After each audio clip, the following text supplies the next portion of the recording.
Hi everybody, welcome back to the Little Red House. However, we're not at the Red House today. We are in beautiful Holmes County, Ohio, otherwise known as the Amish country.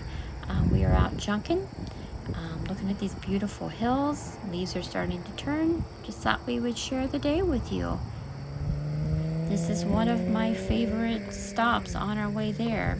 This is a barn or building that they've turned into what they call a garage sale, but as you can clearly see, it looks like an antique store. But there are ways that they scoot around some things, and they call it a garage sale. But I don't care, it works. This is my favorite stop along the way. I have found the best bargains here. Lots of fabrics, just tins, anything you could think of. And these terracotta pots, $1 each, and you know they're going home with me. What a bargain. This is the cheapest place that I find my terracotta pots. Beautiful old sink, lots of cooking utensils, and a really neat thing in this big dough bowl with all the utensils is this rolling pin. It says "From Mom, 1953."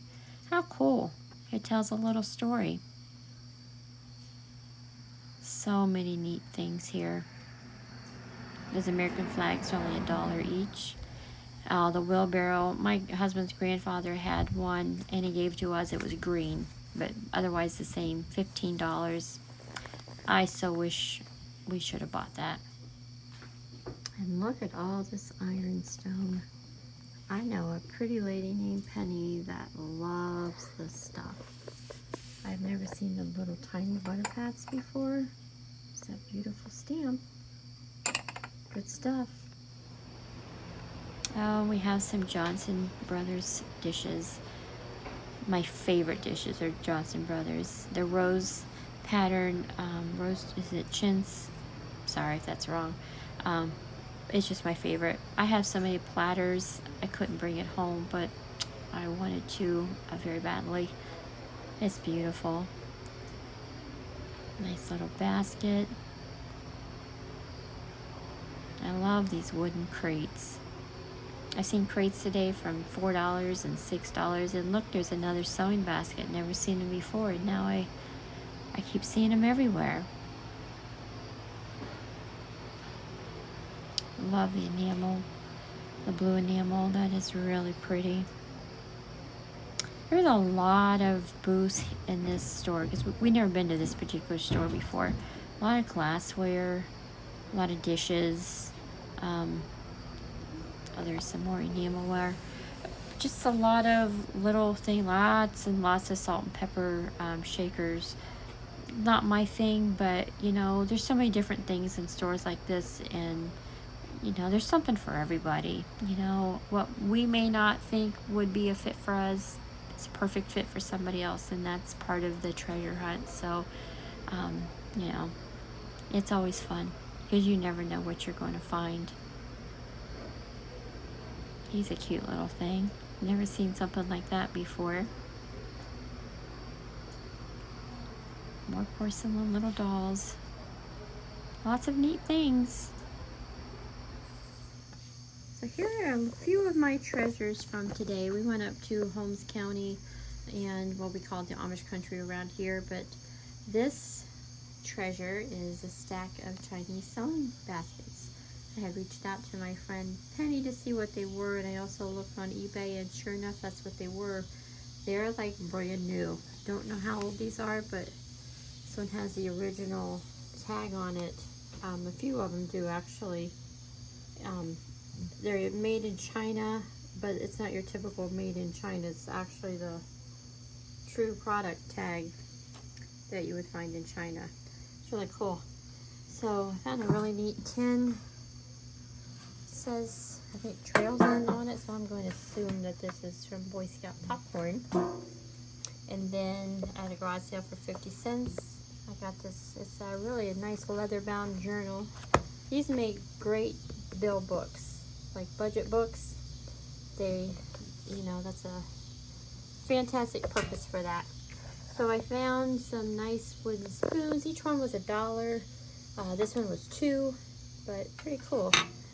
And had a garage sale. Got these brand new in the box.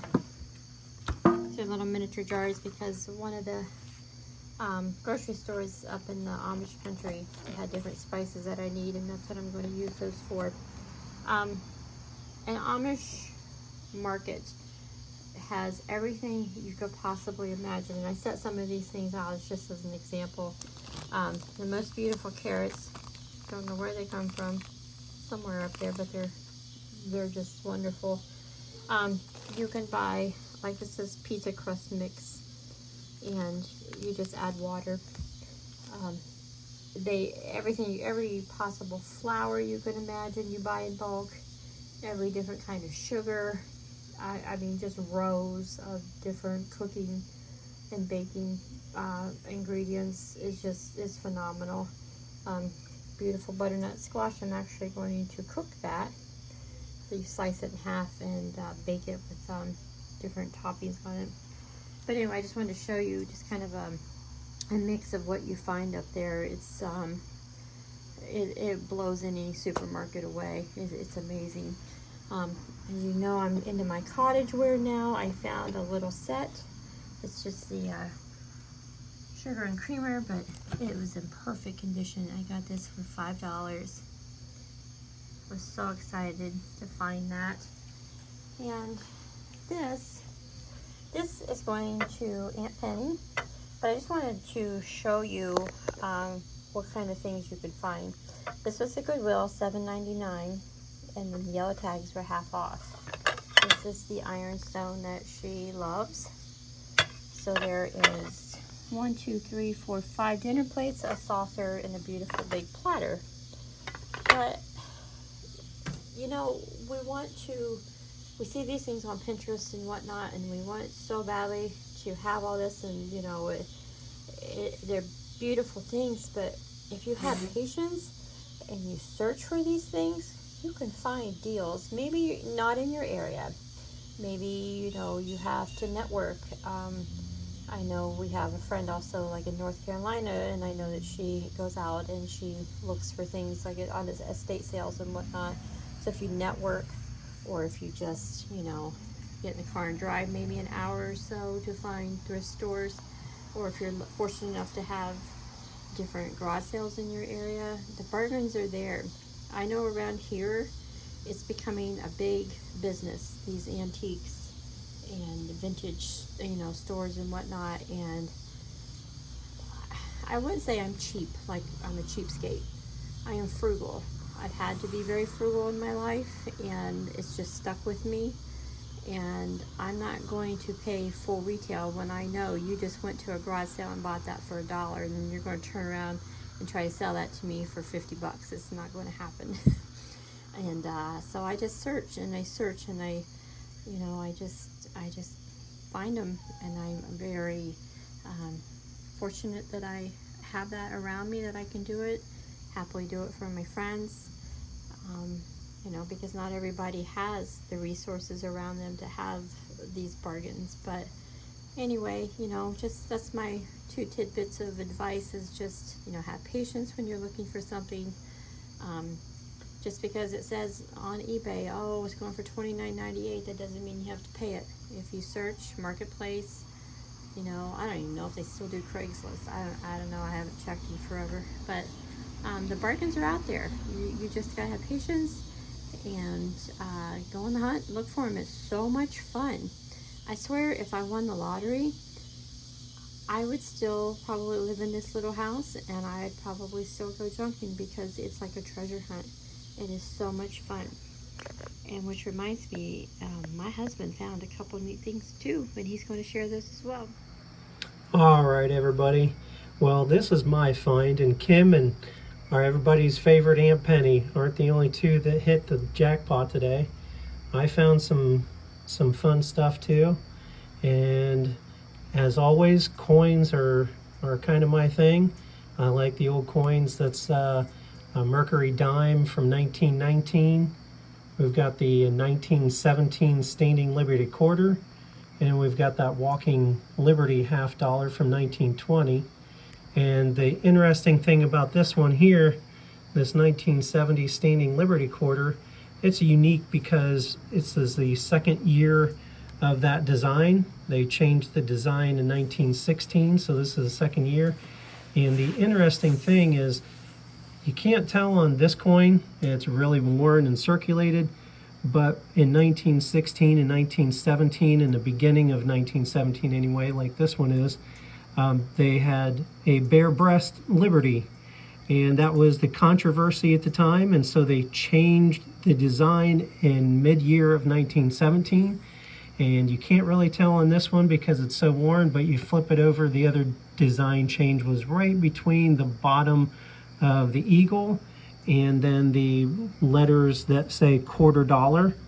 They added 3 stars to the ones from second half of 1917 forward. And so that's how you can also tell that this is from 1917 in the beginning half of the year that they minted those.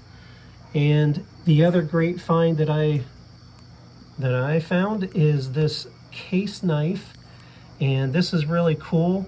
It's pretty worn and everything, but the neat thing about this is what they call the Tang stamp right here, that case XX. That dates it from manufactured between the years of 1940 and 1964. So that's kind of an old knife. It's really cool. It's in very nice shape. The blade's worn. It's been sharpened quite a bit, but it's a really nice shape. It has a really good snap to it when you close it. And it's a really neat knife. So those are my finds. And I'll kick you back to whatever else Kim has. Thanks. So I've been collecting Scentsy, oh gosh, probably 15, 16, or 17 years, close to around the time they first started.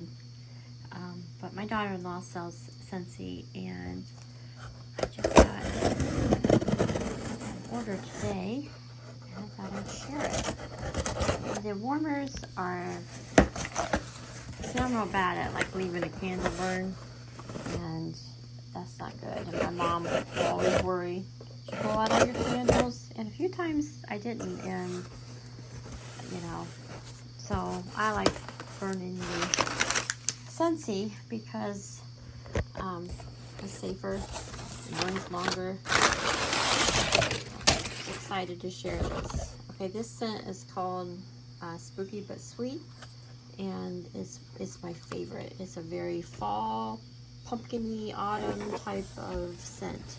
So I can do this one-handed. I don't have one of those tripods or anything. Excuse me, I had to jiggle the... So this one is a pumpkin one. These are so whimsical and so fun, and each holiday, you know, they have different ones that they come out with, as well as, you know, just everyday ones. But, oh, this is pretty. Here's the base to it. How pretty. So this is my pumpkin. I have, well, you can imagine how many I have. I've been collecting them for many years, but that's what my pumpkin's going to look like. This one is going to be saved for Christmas because it is a green. It's going to be really pretty. Christmas decorations. And they have these little glass dishes that the wax gets in. As long as you're using Scentsy wax, it's just my personal experience, and you need to put in a new wax cube, or it's just, yeah, just time to clean it out. I use a butter knife and it pops right out. It's great. So, comes with a little bulb. Love the green. This is going to be so pretty. Christmas. I have multiple Christmas. I have like snowmen. Yeah, that's going to be really pretty. Love it. But I will decorate with the pumpkin one And it's going to be next to the one that I bought a few years ago for Halloween. It's like a haunted house, so I'll show you that here in just a second. All right, here is how I decorated my entryway with my new Scentsy warmers. Here's some new, like, there's my, I think I showed this in the last video. I got that at a garage sale. It was dirt cheap, can't remember how much, but that's what I did with the popcorn tin. And there's my new little pumpkin warmer. And here's one of my favorites. Let me turn the light off real quick. This is, yes, Little Haunted House. I love this one. It's so cool. But that's what my fall stuff looks like so far. I also forgot that I got this, the pillow in the basket at a garage sale also. It was really cheap. Gosh, I think the basket was maybe a couple dollars. Anyway, I love it. But so thanks for sharing our videos with us today. I hope everybody enjoyed them, and I hope everybody had a fantastic day. And also, if you're enjoying our content and our videos, please hit subscribe and like. We would greatly appreciate it. Everybody have a good rest of your weekend.